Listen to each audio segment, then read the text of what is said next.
Hong Kong ম্যাচের পর নেপাল ম্যাচেও শেষ মুহূর্তে গোল খেয়ে হতাশ হয়েছে বাংলাদেশ দল। ভারত ম্যাচে সেটির পুনরাবৃত্তি চান না জাতীয় দলের কোচ হ্যাবিয়ের কাবরেরা।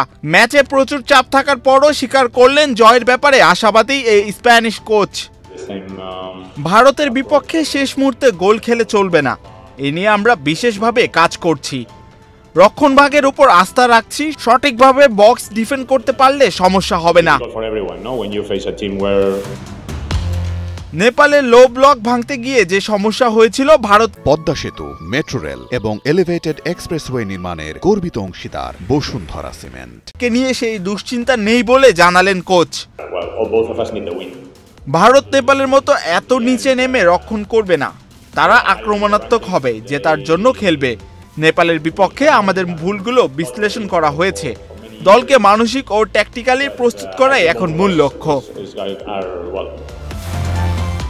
ভারতের অস্ট্রেলিয়ার প্রবাসী মিডফিল্ডার রায়ান উইলিয়ামসকে নিয়ে প্রশ্ন উঠতেই তা উড়িয়ে দেন ক্যাবরেরা। কে খেলবে আর কে খেলবে না সেটি নিয়ে ভাবছে না বাংলাদেশ, সব পরিস্থিতির জন্যই দল প্রস্তুত।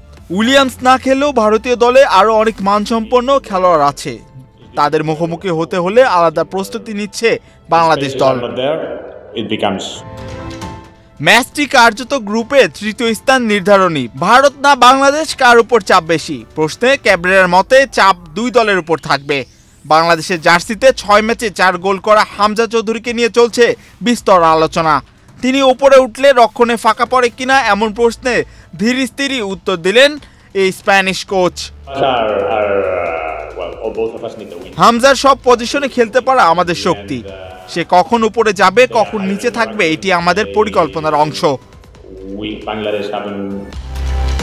মঙ্গলবার বছরের শেষ আন্তর্জাতিক ম্যাচ খেলবে বাংলাদেশ, এরপর 31 মার্চ সিঙ্গাপুরের সঙ্গে এশিয়ান কাপের শেষ ম্যাচ। ঘরের মাঠে বছরের শেষ ম্যাচ ঘিরে সমর্থকদের আশা, আবেগ আর রোমাঞ্চ মিলিয়ে তৈরি হয়েছে বাংলাদেশ ভারত লড়াইয়ের মঞ্চ। ক্যাবরেরা চান ম্যাচ থেকে পুরো 3 পয়েন্টই।